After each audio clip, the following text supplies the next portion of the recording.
राहुल गांधी यांच्या पुण्यातील कार्यक्रमावरून मुंबई भाजपने काँग्रेसवरती गंभीर आरोप केलाय। कार्यक्रमासाठी गर्दी जमवण्याकरता सोशल मीडिया इन्फ्लुएन्सर्सना 25,000 रुपयांची ऑफर दिल्याचा दावा भाजपने केला। या संदर्भातील एक व्हिडिओ ट्विट करत मुंबई भाजपने काँग्रेसवर निशाणा साधलाय। विचारांच्या जोरावर नव्हे तर पैशांच्या जोरावर गर्दी जमवण्याचा प्रयत्न होत असल्याचा आरोप भाजपने केलाय। दरम्यान या आरोपांवरती काँग्रेसकडून अद्याप काय प्रतिक्रिया येते याकडे आता लक्ष लागलंय।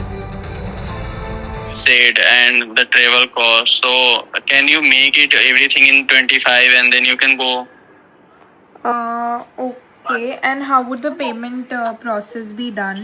Payment will be after the event, 1 or 2 days after the event, and I will make the payment. I will ask your account details or UPI ID and I will make the payment. Okay. And there I will share a contact of a person. He will connect with you and he will guide you. He will provide you the pass and all.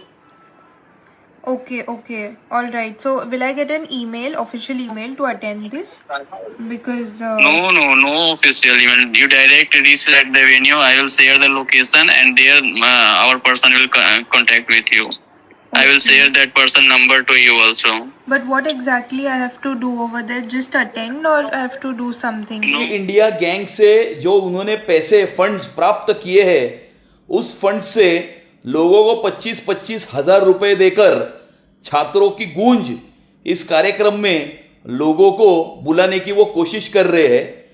पण राहुल गांधी को मैं ये कहना चाहता हूं कि आप इस प्रकार से anti India forces के साथ में हाथ मिलाकर हिंदुस्तान में अगर अनार्की क्रिएट करने की कोशिश करोगे तो इस देश की जेन जी और जेन नेक्स्ट आपको ऐसा थप्पड़ लगाएगी कि उसकी गूंज आपको भविष्य में सुनाई देगी। भाजप आमदार प्रवीण दरेकरजी आपल्याशी जोडले गेलेले आहेत। तर राहुल गांधींचा उद्या पुण्यामध्ये जो कार्यक्रम आहे त्यावरती आता भाजपकडूनच म्हणजे अशी टीका करण्यात आली आहे की व्हिडिओ ट्विट करत काँग्रेसवरती निशाणा साधलाय की गर्दीसाठी इन्फ्लुएन्सर्सना 25,000ची ऑफर काँग्रेसने दिली आहे। तुमची प्रतिक्रिया? एवढा हतबल आणि अगतिक काँग्रेस पक्ष यापूर्वी कधीच पाहिलेला नाही आणि राहुल गांधीचा अतिशय पोरकटपणासारख्या ऍक्टिव्हिटी करताना या ठिकाणी दिसत आहेत। देशातल्या युवाने अनेकदा क्रांती घडवलेली आहे, त्याच्यामुळे त्या युवांच्या आंदोलनावर स्वार होऊन किंवा त्याचा गैरफायदा घेऊन आपली राजकीय दुकानदारी करण्याचा राहुल गांधींचा प्रयत्न आहे, तो या देशात कधीच यशस्वी होणार नाही। आणि म्हणून जेनजी त्यांना प्रतिसाद देत नाही, म्हणून आता 25-25 हजार रुपये द्या, इन्फ्लुएन्सरला त्या ठिकाणी फोडा, अशा प्रकारे नॅचरल युथ तुमच्या मागे येत नाही हे आपल्याला दिसतंय। आणि म्हणून अशा प्रकारची युवकांना त्या ठिकाणी भुलवून त्यांना प्रलोभन देऊन अशा प्रकारे करणं हे मला वाटतं योग्य नाही। युवा पिढीच्या दृष्टीनं ते अत्यंत अयोग्य आहे। परंतु राहुल गांधींना युवा पिढीचं काही पडलेलं नाही, जेन जीचं काही पडलेलं नाही। फक्त त्या ठिकाणी त्यांचा उपयोग करून आपल्याला पुन्हा राजकीय पुनर्वसन आपलं होतंय का, हा स्वार्थ नसानसात राहुल गांधींच्या भिनलाय। त्याच्यामुळे डोळ्यावर पट्टी बांधून ते वागताना दिसत आहेत आणि त्यांना अशा प्रकारचं वाटप करून गर्दी आणण्याचा केविलवाना दुर्दैवी प्रयत्न त्यांचा आहे। परंतु देशातला युवक समजदार आहे, त्याला नीट माहित आहे देश कसा चालतो, देशाला काय हवंय आणि राहुल गांधी किती त्या ठिकाणी अप्रगल्भ राजकारणी आहेत हे युवा पिढीला नीट माहित आहे। त्याच्यामुळे त्यांना अजिबात प्रतिसाद त्या ठिकाणी देणार नाही। प्रवीण दरेकरजी, तुम्ही आमच्याशी असेच जोडलेले रहा। आमच्यासोबत काँग्रेस नेते प्रशांत जगतापजी जोडले गेलेले आहेत। भाजपकडून असा आरोप केला जातोय की उद्याचा जो राहुल गांधींचा कार्यक्रम आहे या कार्यक्रमामध्ये 25,000 रुपये देऊन युवकांना बोलवलं जाणार आहे, गर्दी जमवण्यासाठी पैसे देण्यात आलेत असा आरोप भाजपकडून केला जातोय। तुमची प्रतिक्रिया प्रशांतजी? असं आहे, माननीय राहुलजी गांधी हे महाराष्ट्राच्या दौऱ्यावर येतात, पुण्यामध्ये येत आहेत, नाही का या ठिकाणी युवा वर्गाशी बोलतायत। त्याचा धसका राज्याचे मुख्यमंत्री माननीय देवेंद्रजी फडणवीस किंवा भाजपने किती घेतलाय हे कालपासून आम्ही पाहतोय। देशाचे नाही का एकूणच एका देशामध्ये गल्लीपासून दिल्लीपर्यंत सत्ता असणाऱ्यांनी महाराष्ट्राच्या मुख्यमंत्र्यांनी या ठिकाणी काल एक हास्यास्पद दावा करावा की काँग्रेसच्या कॉलेजची मंडळी मुलं येतील, इथपर्यंत त्यांना खाली यावं लागतं। याच्यातच मान्य राहुलजींच्या एकूणच नाही का या उद्याच्या कार्यक्रमाचं यश लपलेलं आहे। त्याचबरोबर उद्या या ठिकाणी हजारोची येणारी गर्दी कशी आतमध्ये सामावून घ्यायची हा आता आमच्या समोर मोठा टास्क आहे किंवा मोठा प्रश्न आहे. असा असताना या राज्यात हजारो युट्यूबर्स आणि नाही का एकूणच इन्फ्लुएन्सर्स आहेत. त्या ठिकाणी आम्हाला असं वाटतं की आम्ही ना भाजपच्या सारख्या आम्ही हजारो कोटी रुपये भ्रष्टाचारातून कमवले की आम्हाला कुठल्या युट्यूबर्सला पैसे देऊन आमची जाहिरात करायची वेळ ती. या ठिकाणी कुठेतरी देशाच्या पंतप्रधानांना टेलिप्रॉम्प्टर नसताना कुठेतरी जनजी बरोबर नाही का संवाद साधत असताना इंस्टाग्रामवर चुकीचा नाही का व्हिडिओ त्यांच्याकडे पोस्ट होतोय.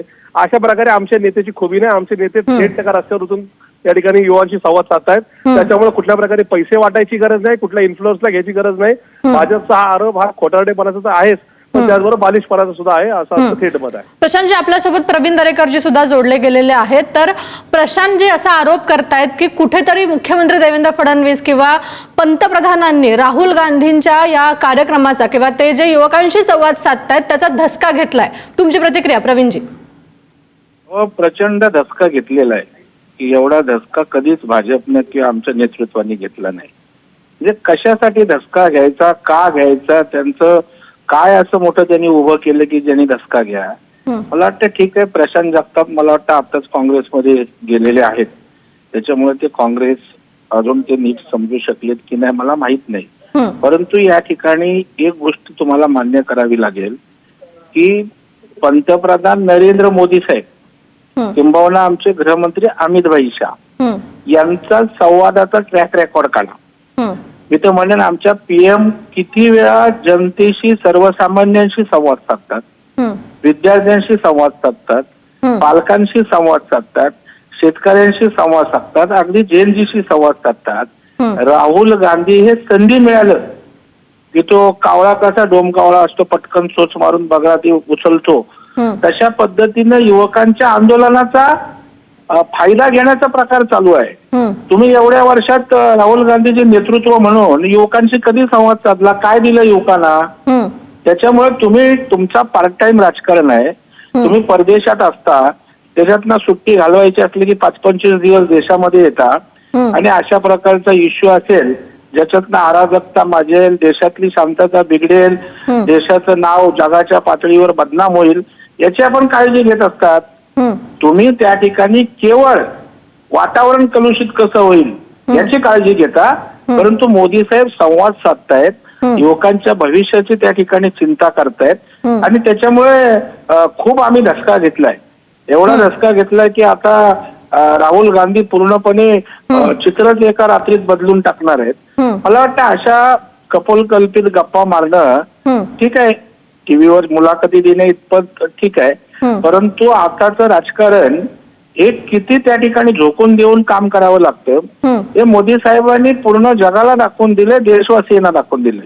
24 तास लोकांसाठी राबायला लागतं हो.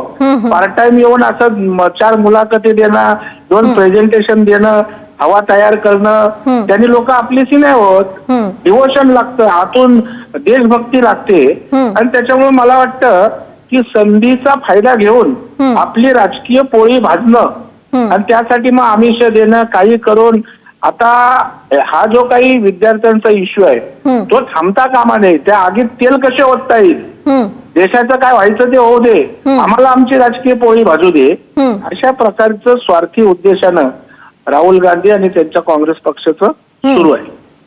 प्रशांतजी तुमची यावरती प्रतिक्रिया हवी आहे. प्रवीणजींचं असं म्हणणं आहे की कुठेतरी जे विद्यार्थ्यांचं आंदोलन आहे त्या आंदोलनातून राहुल गांधी फायदा घेण्याचा प्रयत्न करतायत, आगीत तेल ओतण्याचा प्रयत्न करतायत. तुमची प्रतिक्रिया? नाही, मुळात हे विद्यार्थ्यांचं आंदोलन हे कुठल्या राजकीय पक्षामुळे उभं राहिलं नाही, कुठल्या राजकीय पक्षाच्या एकूण फूस लावण्यावरून या ठिकाणी उभं राहिलं नाही. या भाजपच्या केंद्र सरकारच्या नाकारतेपणामुळे या ठिकाणी उभं राहिलं. यांनी केलेले चुका, यांनी केलेली पाप याच्यामुळे या ठिकाणी लाखो विद्यार्थी रस्त्यावर आले. विद्यार्थ्यांवर झालेला नका या ठिकाणी बेछूट नका लाठीचार्ज, नका पॅलेट गनचा नका मार, किंवा नका मुलींचा झालेला, विद्यार्थिनींचा नका दिल्लीच्या जंतर मंतरवर झालेला विनयभंग खुद्द पोलीस अधिकाऱ्यांनी नका या ठिकाणी काट्या चुकीच्या ठिकाणी लावल्या. हा सगळा प्रकार देशाने नव्हे तर विश्वाने पाहिला. याची चौकशी अजून झाली नाही. धर्मेंद्र प्रधानांचा राजीनामा सोडून बाकीच्या अजून काहीच गोष्टी दुरुस्त झालेल्या नाहीत. त्यामुळे मान्य राहुलजी असतील किंवा एकच काँग्रेस पक्ष हा रस्त्यावर उतरलेला दिसतोय. जोपर्यंत इथली व्यवस्था म्हणजे ती नुसती नीट परीक्षेपुरती नाही तर परीक्षा नका त्या ठिकाणी म्हणजे माध्यमिक किंवा शालेय नका परीक्षा, महाविद्यालयीन परीक्षा, त्याचबरोबर नका भरती प्रक्रियेतल्या परीक्षा याच्याबरोबर जोपर्यंत सुसूत्रता येत नाही, चुकीच्या लोकांना जोपर्यंत जेलमध्ये नका त्या ठिकाणी पाठवलं जात नाही, तोपर्यंत हा संघर्ष थांबणार नाही. पण त्या ठिकाणी सत्ताधारी पक्षांनी कुठल्या प्रकारचा आमच्यावर बेशूट आरोप करू, त्या आरोपांना बळी न पडता आम्ही रस्त्यावरची लढाई करत राहू. तर राहुल गांधींच्या या कार्यक्रमावरून आपण आरोप प्रत्यारोप बघितले. धन्यवाद प्रवीण दरेकरजी आणि प्रशांत जगतापजी, तुम्ही पुढारी न्यूजशी संवाद साधला.